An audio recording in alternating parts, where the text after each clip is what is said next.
ఇలియోస్ hospital అధినేత doctor Vijay Bhaskar Goud గారిని కలవబోతున్నాము.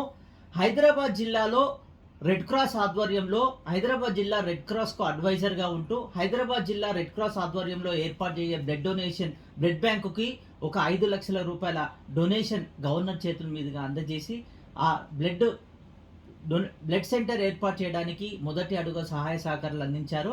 హైదరాబాద్ జిల్లాలో రెడ్ క్లాస్ బ్లడ్ బ్యాంకు పెట్టబోయేదానికి ఆర్థిక సహాయం చేయడం ఎలాంటి ఆనందాన్ని ఇస్తుంది అనేది ఇప్పుడు మన హైదరాబాద్ జిల్లా red cross adviser doctor Vijay Bhaskar Goud గారి మాటల్లో విందాం. This is Sridhar Kadari, senior journalist, managing editor, V Media news. ప్రపంచం అబ్బురపరిచేలా యాదాద్రిని సీఎం కేసీఆర్ గారు నిర్మిస్తున్నారు.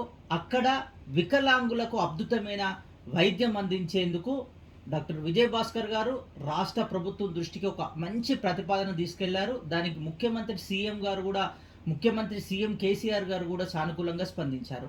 ముఖ్యమంత్రి గారు వికలాంగులకు ఒక అద్భుతమైన వైద్యాన్ని అందించేందుకు సానుకూల స్పందన తెలియజేయడం పట్ల ఎలాంటి ఆనందాన్ని వ్యక్తం చేస్తున్నారు అనేది హైదరాబాద్ నగరంలో ప్రముఖ డాక్టర్ రవి ఇలియోస్ హాస్పిటల్ అధినేత డాక్టర్ విజయ్ భాస్కర్ గౌడ్ గారిని అడిగి మరిన్ని